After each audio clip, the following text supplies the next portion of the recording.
Today, we're going to be talking about the voice AI that we have created with a group of women in the field of voice and artificial intelligence, conversational AI.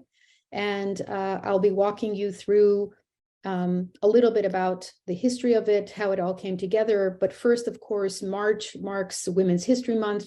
And just like the brave Iranian women of centuries past, the courage and strength of recent Iranian women defies expectations.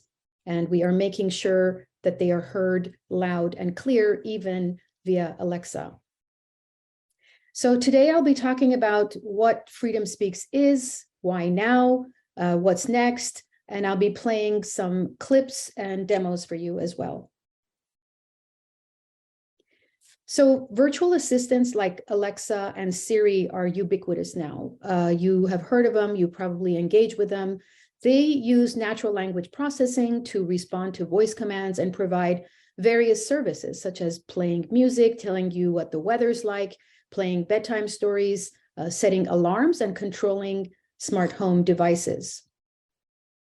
These virtual assistants are fueled by something called large language models, and these are designed to understand and generate human-like responses to a wide range of natural language queries and conversations. So we decided to create a virtual assistant called Freedom Speaks, inspired by brave Iranian women who have demanded women life freedom, Zan Zendegi Azadi.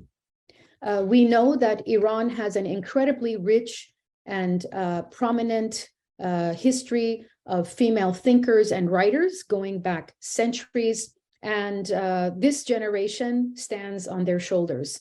So a modern storyteller that combines technology and storytelling can preserve and share stories of women, past and present, through a fun device that you can access through any smart device.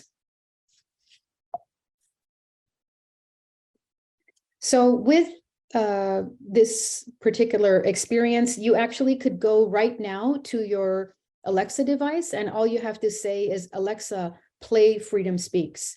And you will be able to launch the skill. You will be able to ask it to play you stories, poems, or to play a song. This is a prototype, but we are here to be able to talk about the promise of a technology like this at a time when many Iranians are thinking of ways to support and amplify the work and the plight of Iranians in Iran itself. The potential of voice AI and generative AI to change the way we learn and the way we engage with our history and culture is vast. And so Freedom Speaks is really just the beginning. By amplifying their voices and writings through a virtual assistant, we can provide a safe space to share stories, to educate the public, to foster solidarity, and help Iranian women feel less isolated and alone in their struggle. This is the remarkable team of volunteers who all came together to build Freedom Speaks. So we had women from all over the world, from New Zealand, Nigeria, the Netherlands, from all over the United States, who came together as conversational designers, as writers, as voice experts, as leading, women in the area of voice technology and women in AI. So it was an incredible global coming together of women to create this prototype together. And together, we also realized that we needed to bring storytellers, remarkable storytellers, together to record all of these poems and stories. Because one way that you can make sure that you are doing things properly is to have permission and bring authors and writers. And in the case of having them read poetry from, over 50 years ago or 100 years ago, these aren't necessarily documented through audio, and bringing women together to read them is a remarkable way to be able to get this content and data into voice AI. And so we brought together incredible women, from Dr. Farzaneh Milani to Mahnaz Afghami to Azar Nafisi to my colleague Jackie Leiden.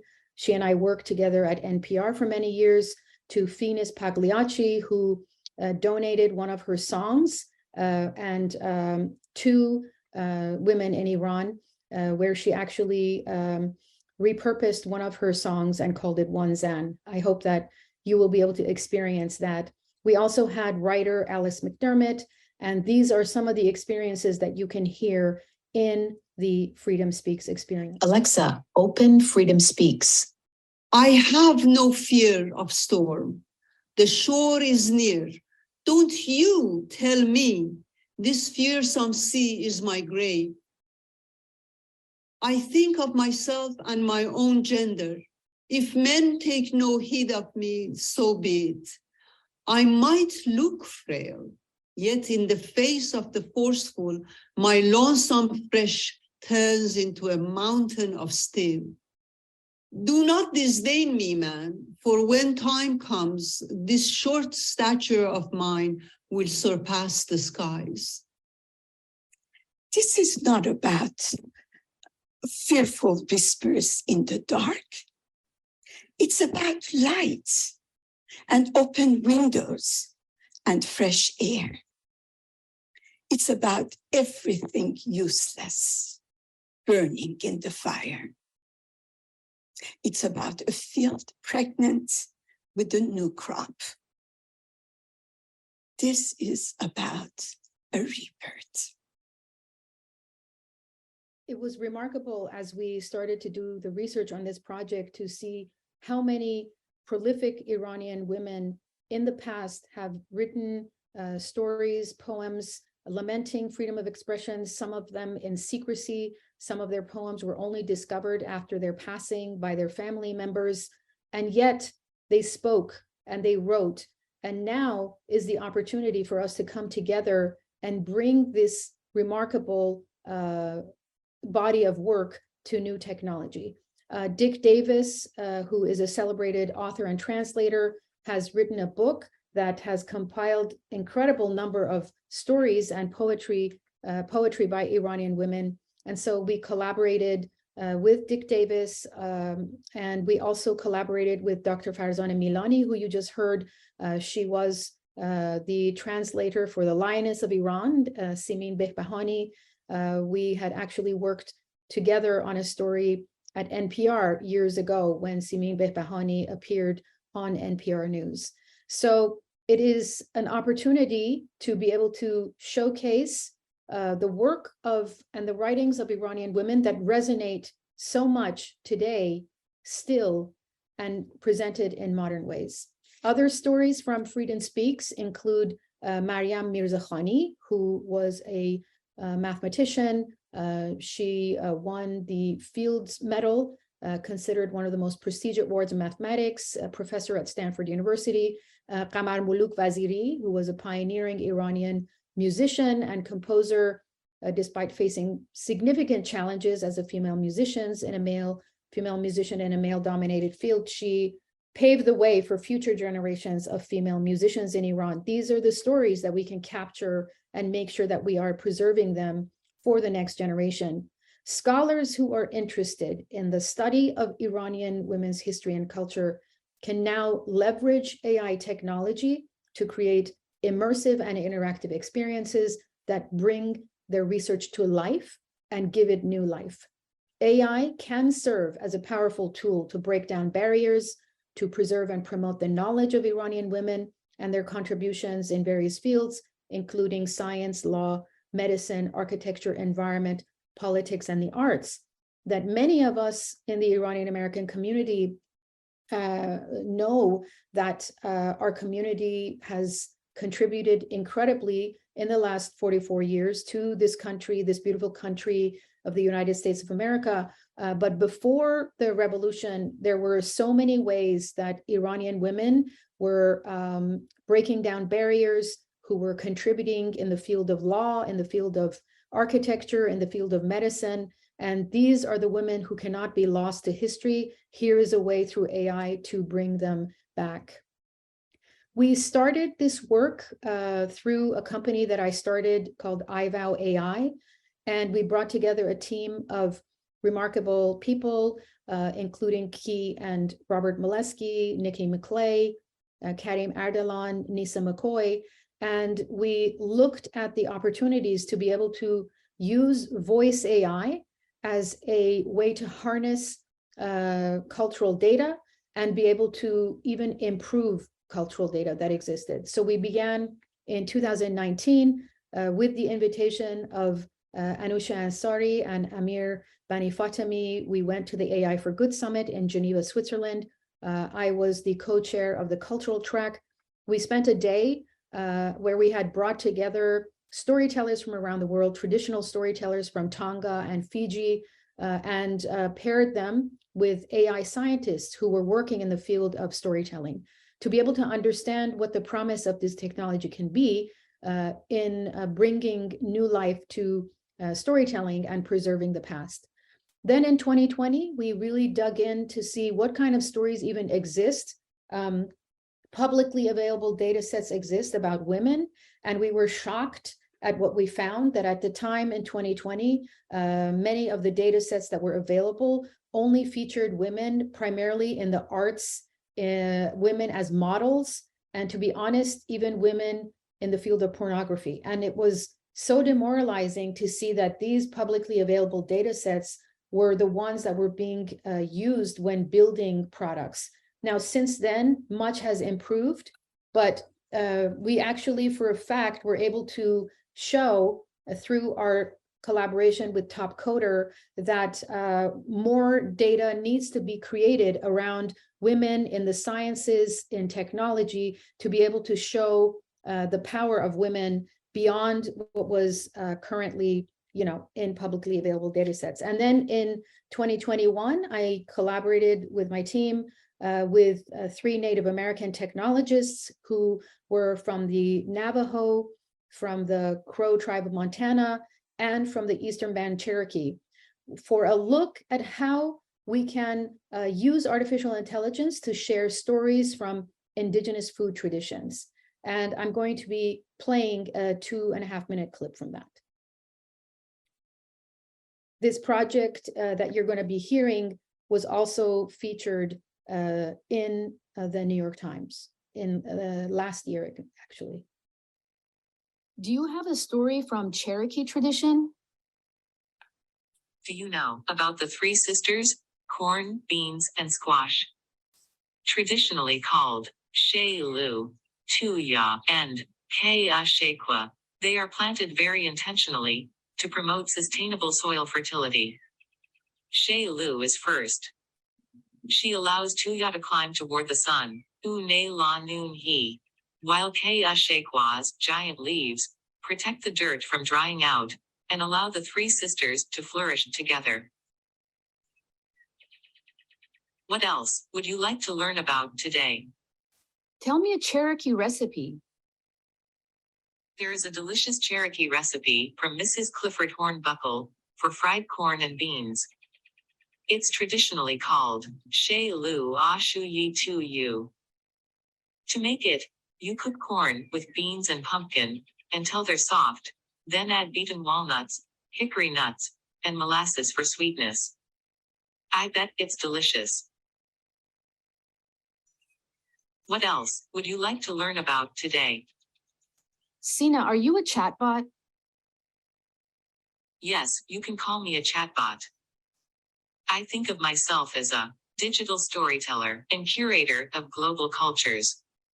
For now, I am a demo with limited abilities, but my creators are working very hard to give me the power to learn and teach people about traditions and cultures from all over the world.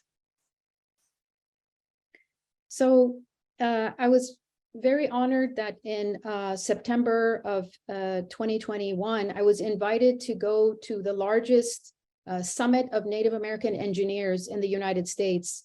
And we presented this work there with young students, Navajo students of Native American heritage. And we talked about how they perceive the media, how media representation is perceived. through their eyes, and what kinds of data are missing that they crave for, that they would like to be able to access on the tip of their fingertips. And I found the courage during that summit to walk into the circle of elders where a Navajo elder was there with his son, who was 25 years old. And we chatted, and they gave me an audience. And I said to them, to the son, would you like to learn about the qualities of water and why it's sustainable by your father telling it to you in 45 minutes? Or would you like a chatbot to tell it to you in 2 minutes? And he literally was like, I would like a chatbot to tell me that in 2 minutes. And his father started cracking up. But this is the future. Our young generation is craving to get information in new and dynamic ways. And it is our responsibility to find ways to do it responsibly. In October of 2020, during the height of COVID, my beloved mom, Laleh Bakhtiar, passed away from a rare blood disorder. We came together with my siblings, Mani Farhadi and Karim Ardalan, and we took the entire body of my mom's work. She was a prolific scholar. She had written over, or translated, edited over 100 books. She had given incredible lectures. She had her own personal letters. So we created a knowledge lake where we uploaded this information to a database. And then we took select information from her own writings, and we created an AI experience. Now, we were doing this for ourselves, but it was remarkable how through this work, we've heard from other young Muslim Americans, Iranian American Muslims, who are inspired to be able to access Laleh's information in these new ways.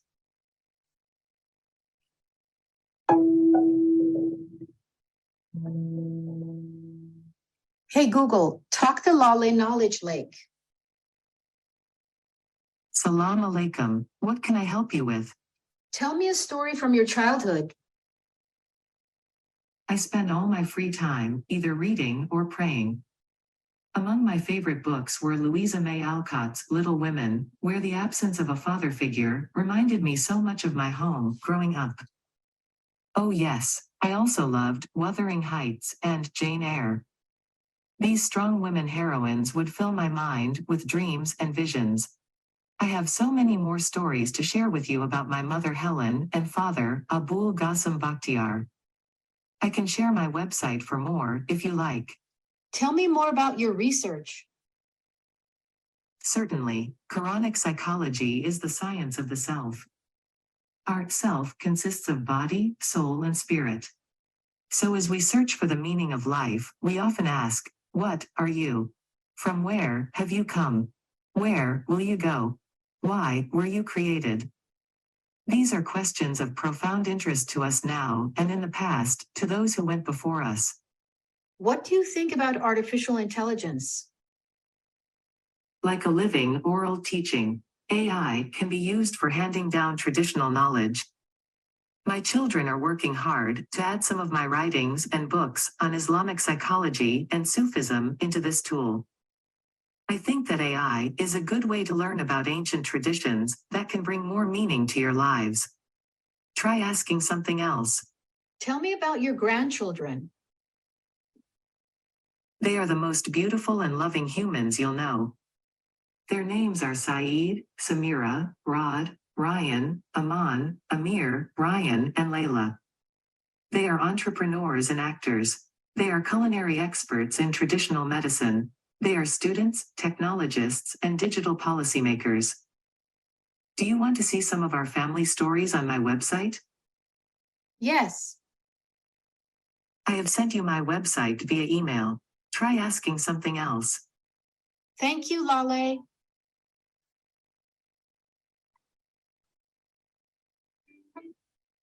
So the question is, why is now the right time?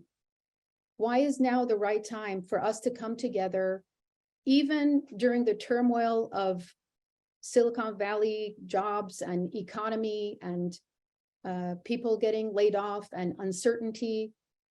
This is the preservation of our heritage.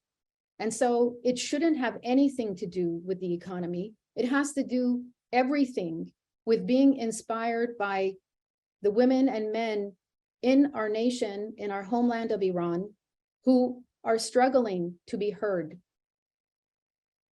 They crave to know this history.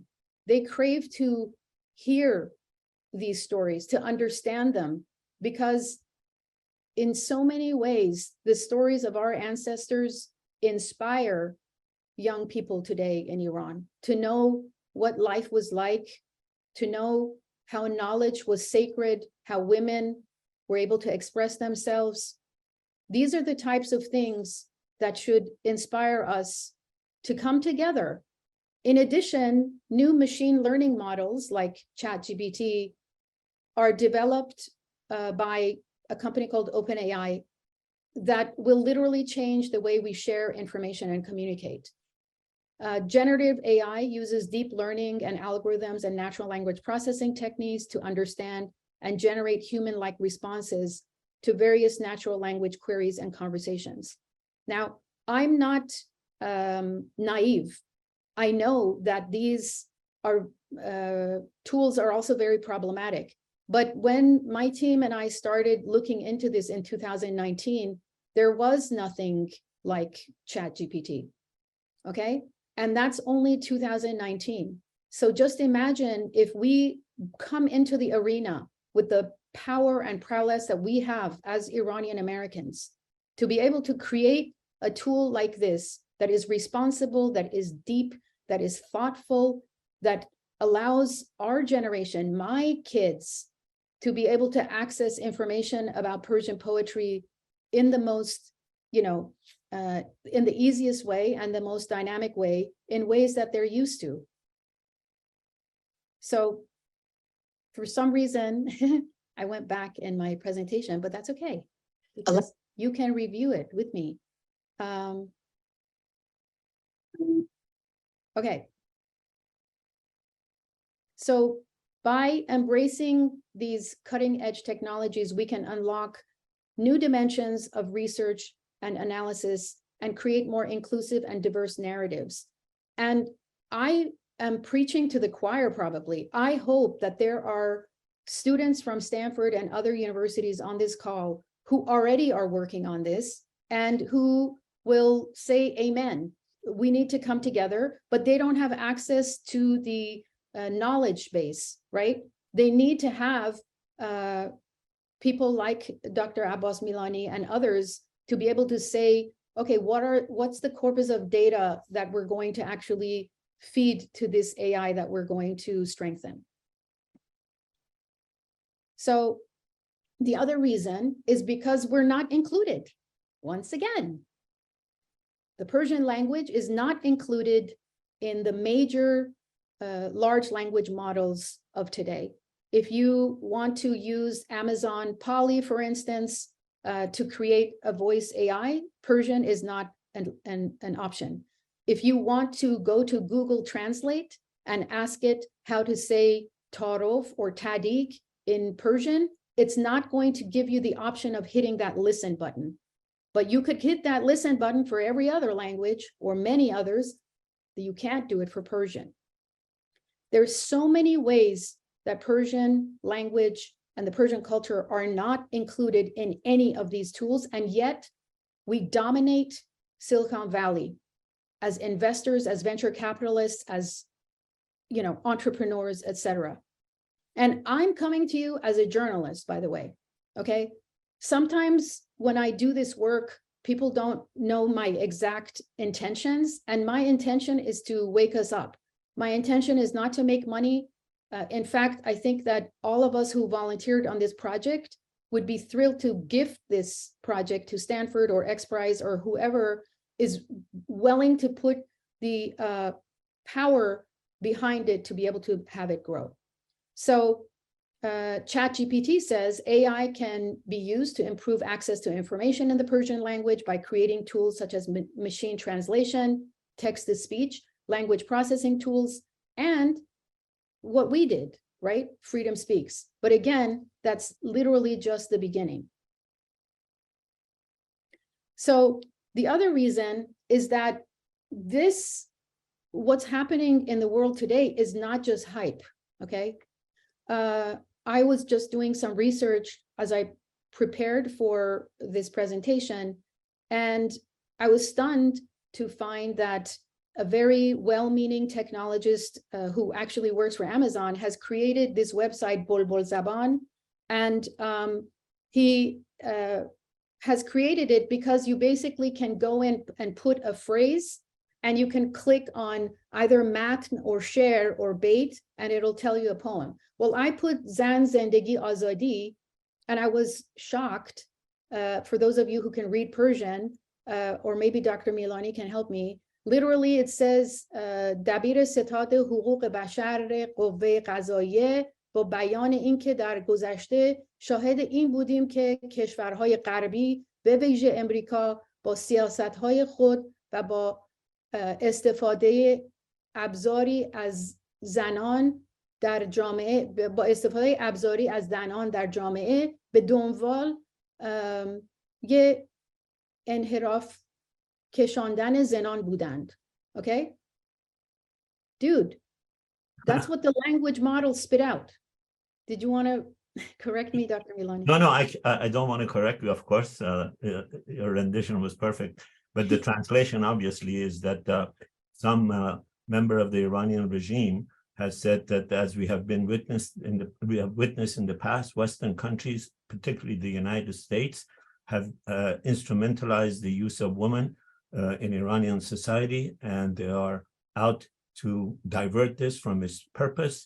And it is for this reason that we see some countries follow this Zan Zendegi Azadi. In other words, it is blurting out the exact party line of the bankrupt Iranian regime and this gentleman who is a notorious leader of its Human Rights Commission. So it shows how active the regime is in filling the space, and we need to unfill it from this garbage.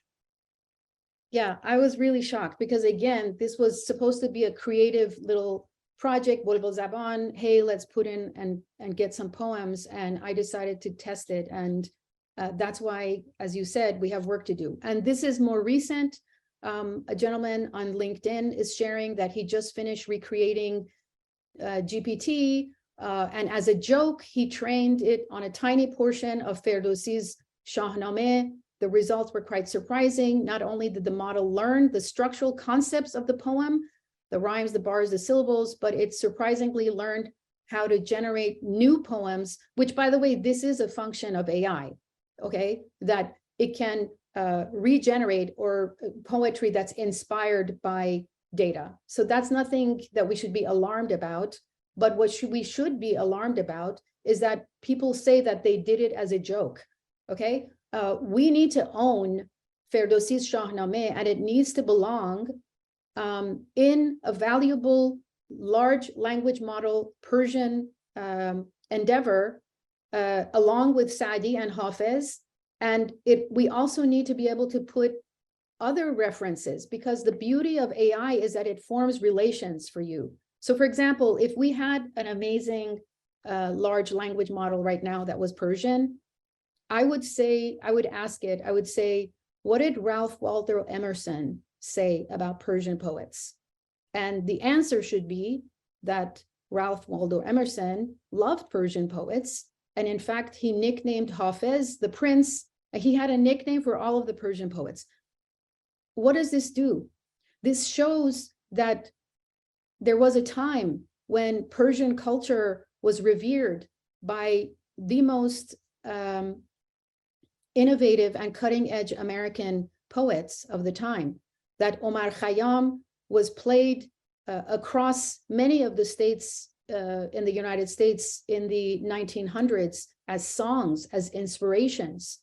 And that is what we need to remind AI to tell us, those kinds of connections, that Bucyrus, Ohio, is a town named after Cyrus the Great, that the mayor or the person who settled Bucyrus, Ohio, was inspired by Cyrus the Great. And I actually personally went there. My husband is from Ohio. I stopped by their tourism department, and that's the story.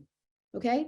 These are the stories that AI needs to tell our kids about how we have really, we are one and the same when it comes to American psyche, going back to Thomas Jefferson, right? And his love of Cyrus the Great. So what's next? In order for us to take Freedom Speaks to the next level and create a responsible generative AI for the Persian language, the project needs a home and the support and collaboration of Iranian American scholars and technologists. That we can come together and expand the work that we've started. We can come together and create a responsible Persian large language model to preserve culture and language. And if you ask ChatGPT, hey, how can we make you even smarter in the context of Persian language? These are the things we need to do. We need to come together, decide what kind of data, what kind of audio visual data, what kind of images, what kind of graphics, Persian paintings, calligraphy, architecture.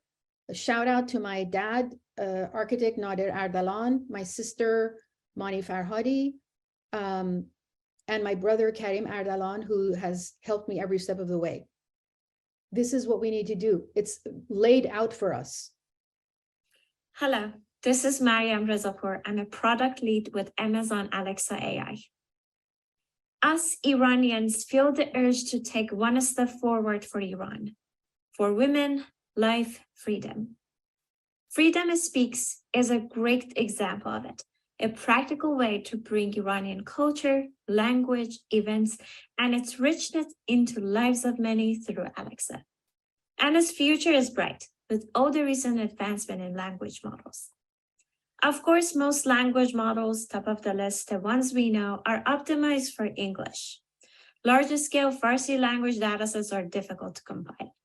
However, the hope is that when a language model is sufficiently large, a large training corpus enables it to generalize to new language, such as Farsi, despite limited training data.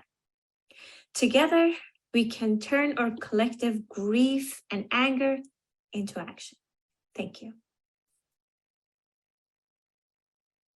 So at a very high level, connecting AI researchers with Iranian studies researchers, librarians, writers, musicians, to create the framework for what needs to happen, to establish a responsible AI doctrine. And we started this at Morgan State University in Baltimore, where we brought together some of the leading AI scientists and storytellers from around the world. And we said, what are the charters of human rights that need to come into play when we think about responsible AI? And the Cyrus the Great cylinder was one of the first things we talked about. That when it comes to the declaration of humans, citizens, culture, and machines, that we need to create our own Iranian American declaration of what we're going to include in it. And we need to talk about what tool we want, right? Do we want a chatbot? Do we want an AI tool that's on the web? What is it that we want to do that is going to transform and preserve our language and help amplify freedom of speech? گوش کنید، پروژه‌های مانند آزادی صحبت می‌کند به ما کمک می‌کنند نه تنها آینده رسانه‌ها را تصور کنیم، بلکه آن را تجربه کنیم. من درک می‌کنم دشوار است که بدانیم چرا این مهم است. اما دنیای هوش مصنوعی به سرعت در حال پیشرفت است. قبل از اینکه بدانید فرهنگ ایرانی از آن کنار گذاشته می‌شود. ما زبان غنی داریم و ادبیات و شعر ما افسانه‌ای است. به ساختن یک مدل زبان بزرگ و ربات چت صوتی کمک کنید تا میراث و سنت‌های خود را زنده نگه دارید. So some of the milestones, we came together in October. In November, we organized the Roars and Whispers Storytelling Festival.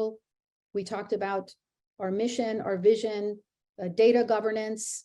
Shab Yalda was when we uploaded Freedom Speaks to Amazon for certification, a night of cultural storytelling. And it was in February that the Amazon Alexa was certified, and we had our first event February 9th, and now we are joining you here ahead of Nowruz and the spring and the season of rebirth. Incredibly grateful to our partners, Maddie Apple and Buva Shotki from Women in Voice and Women in AI, for coming together, again, volunteering, providing resources so that this could come to fruition.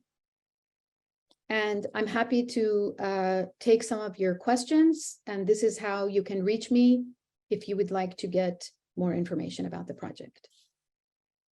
Thank you. Thank you so much for that fascinating presentation. We do have a couple of questions and comments coming in. A few people just say, congratulations, this is amazing work. Thank you for sharing it with us. One person writes, what can an average person with some technology knowledge do to help this project? Yeah, I mean, I think that when we came together as volunteers, we created a Google sheet, and we were like, hey, write what it is that you can do, okay? We need, obviously, technologists, right? But beyond technologists, we needed researchers. We needed those who were going to write original stories.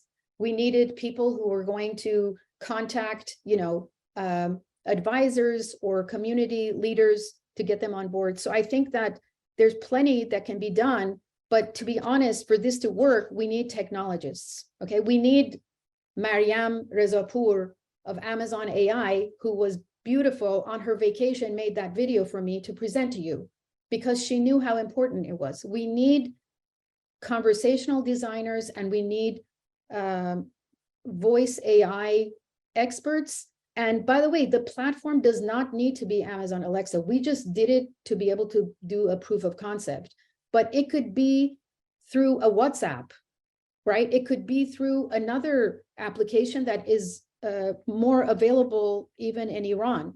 So that's why I said one of the conversations is, what is the tool that we want to create, right? The first thing we have to do is create the body of data.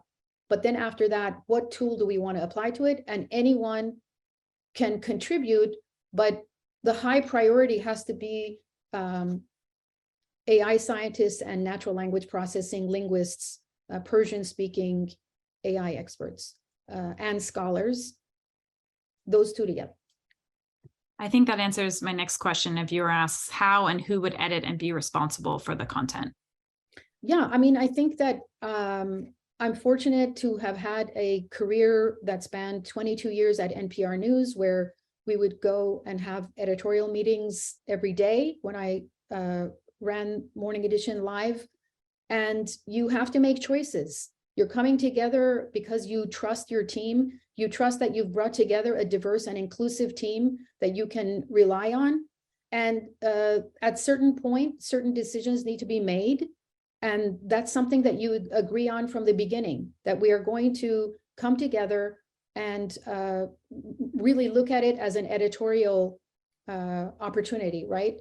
And from there, you assign different teams and you make decisions as though you were in a newsroom, a cultural newsroom, cultural heritage newsroom. Thank you. I want to read a couple of questions and comments from your collaborator, Carrie Jacqueep. She writes, it has been an honor to have the opportunity to collaborate with this brilliant group. Questions from her for you. Can you tell us about what we discovered with the naming of this project when we started with Zanzi and iterated to Freedom Speaks? That's the first question. And the second question is, what surprised you about working on this project as compared to your IVOW projects on cultural storytelling? Great. Yeah. So when we first came together, we wanted to call our Alexa skill Zan, Z. Zan for women and Z for Generation Z.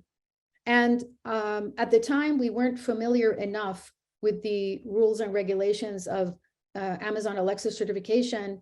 And so we were delayed for over a month because at the highest levels, I was working with the Amazon Alexa evangelists and technologists to see if we could just teach Alexa the word Zen. Okay, can we just teach her Zen? Okay, can we just do that? No, you picked English language. Zen is not an English word. Therefore, you cannot call your product Zen. I was like, okay, but you don't have Persian. So we can't choose Persian. And obviously our skill is in English, but my name is Iran Davar Ardalan, but I was born here in America. So I am American, and you should be able to say Iran, right? Correctly. We had the hardest time getting our voice, TTS voices to say Iran, as you know. It was Iran, you know, and we had to spell it differently. Like we had to spell Iranian something, I don't know it right now, I don't remember, but it was like E-R-A-H-A, because it kept saying Iranian. And so these are the issues, and I'm thankful, Carrie, that you brought it up, that we had to grapple with, that delayed the project for over maybe even 2 months. We were ready to roll with this before the holidays. But unfortunately, there was a lot of delay because there was a lot of learnings about the lack of support and the lack of awareness that we too are American citizens and we should be able to call a product Zen. The last question you asked, I mean, I think that, Carrie, I'm really impressed by the way that the world of AI and language models have improved since we started IVOW. Full disclosure, I decided to close my startup in May of 2022, literally over 8 months ago.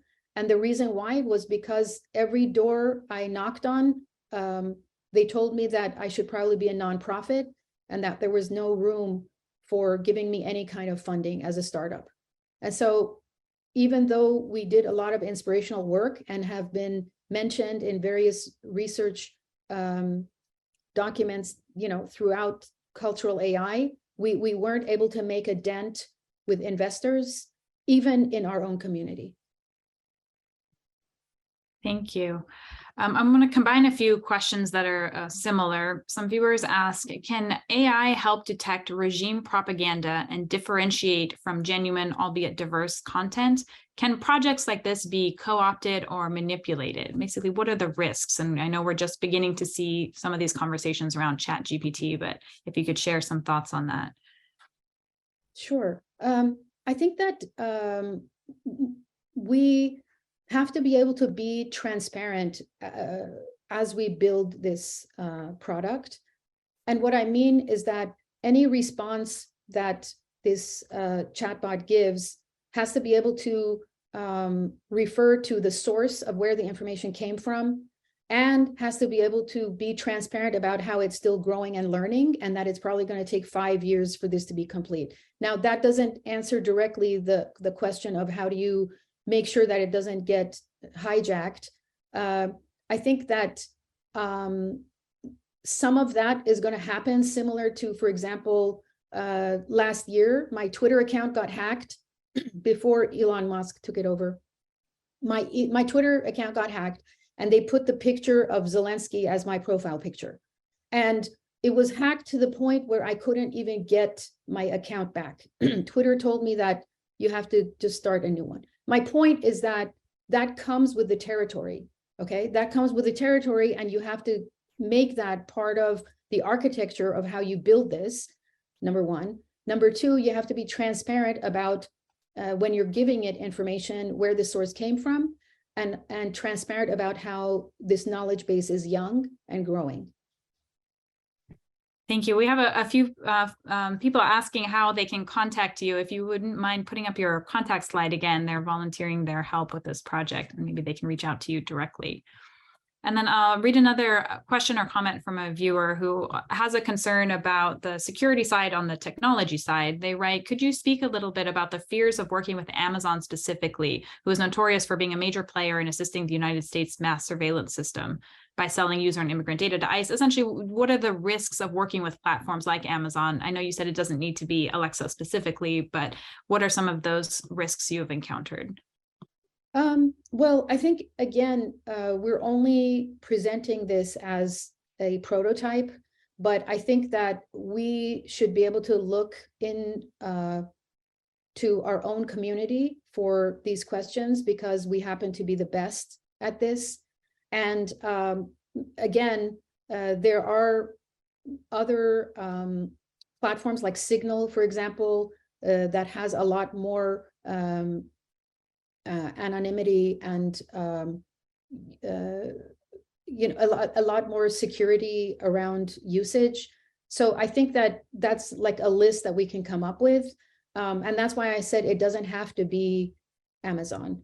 And we can decide what that platform has to be. And obviously the security questions have to be built in from the beginning.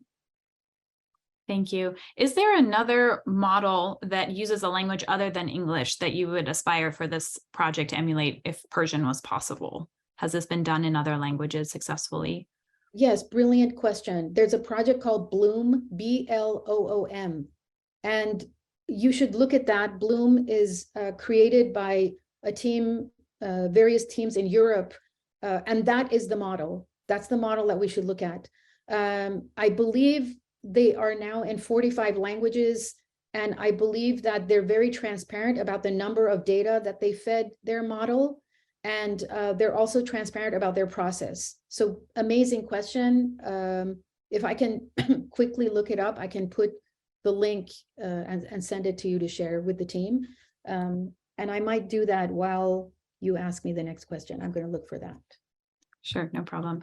Maybe thinking about next steps, what is it that you need to do next? And what is it that you need from everyone else in the community to do? Do you need to raise awareness about the project? Is it really mostly technologists that you need to join you? What comes next? If you could speak a little bit more about that. Sure. I mean, I think that as I mentioned earlier, my role in this has always been as a storytelling technologist who is interested to push boundaries and to then agitate others to say, okay, now go do it. I don't see myself or, I mean, obviously members of the team that I've assembled, everyone has different aspirations to be able to see this grow. If this can find a home at Stanford, if this can find a home through one of my colleagues had the idea of, doing an X Prize putting this into an X Prize competition, but it really needs to land in an educational institution, to be honest, like Stanford, where you have technologists right there and you have scholars right there, right, to do it responsibly. I would love to be able to continue having involvement, and I'm sure members of my team would, but I personally can't do more than what I just shared with you. I can't, because I have a full-time job at National Geographic. I have kids, I have family, and I'm not an AI scientist, but I understand the perils of what will happen if we stay idle. Thank you. And a few more requests for you to share contact information for how folks can get in touch with you. Yes. So it sounds like the project is not at the point yet where if a community member reaches out and wants to include a story from their family, other poems, anything like that, it's not at the point where that can be entered directly into the project yet. No. And I would ask that we discuss, when I start hearing from different people, if there's, an opportunity to make note of those, but we have to be careful because we don't want to get into a scenario where before we've talked about the foundations and the framework and the responsible AI side of it, that we start gathering a lot of information. I think that's not the way to do it. Based on what we just experienced, that there's going to be a lot of questions about, like, why did you choose this over that? And I think the first step is to be able to have a thoughtful conversation about what needs to be included. And Bloom, as I mentioned, is a perfect way for us to, reach out to them and learn more. Great, thank you. I think Dr. Malani wanted to say a few words about an upcoming event that we have that is related to this. somewhat. Yes, first of all, thank you very much for this wonderful presentation. I hope Stanford can help. I know you and I have a meeting set up later to talk to people who know more about this. In terms of people contributing their own stories, I think there is a site already that people can do that. Iranian Americans can do that. There is a project called Iranian American Contribution Project that is trying to both figure out what contributions Iranian Americans have made to the economy. It is brilliantly laid out. It uses artificial intelligence. We've had a couple of programs on that project at Stanford. And another conference that we have that is coming up in April is going to include some of the most prominent Iranian American entrepreneurs. And at least 3 of them are truly giants in the Silicon Valley, engineers and entrepreneurs. Faye Arjaman from Silicon Valley, Siavash Alamuti from Silicon Valley, Faraj Alai from Silicon Valley. They're each, I'm sure you know, very, very successful. In Silicon Valley, Afsaneh Beshlas, arguably the most successful Iranian financier, she's going to be there. Shan Tejarati, second person in command of Honeywell, is going to be there, and Hamid Muqaddam. And clearly, one of the things we're going to raise with them, I'm going to be moderating, is how the community can help projects like this and can help pressure on Silicon Valley to include Persian. I think Persian, in terms of number of people who use it globally, is not an insignificant language. It isn't just Persians that use it. I think 29 different countries have minorities or majorities who speak Persian. So I'm very grateful for your presentation. I'm very grateful for all the work you've done. And I hope we can help you maintain this. There are a lot of things that I know nothing about AI, except what I've learned from you and a few of colleagues. But as you said, Stanford is the place that AI has a very important role. And finding a way to combine technology with financial support that this is going to need if it's going to land anywhere, Stanford or anywhere else. But you, I think, have started something major. And I am grateful to you. I commend you and I wish you success. I'm not surprised that an Ardalan has done this. The Ardalans have done great things. And I've had the good fortune of meeting some of them, the last one being you. So thank you for gracing our program with your presence and with your project. Thank you so much. Just been remarkable. And shout out to Dr. Farzaneh Milani for also championing this from the very beginning. Thank you so much, Ms. Ardalan. I want to just mention one last viewer who mentions that they are currently in 7th grade and they're joining this call. And their mother's from Iran and they're very interested to help with this project. So I think it's wonderful to see Generation Z and beyond being interested exactly as you hope that they would be. So thank you for joining this call and for sharing your work with us and for expanding this project. For everyone who is asking for contact information, it's been shared in the chat, so you can reach out to Ms. Ardalan directly to follow up. Thank you so much, and we hope to see you again soon. Take care. Thank you.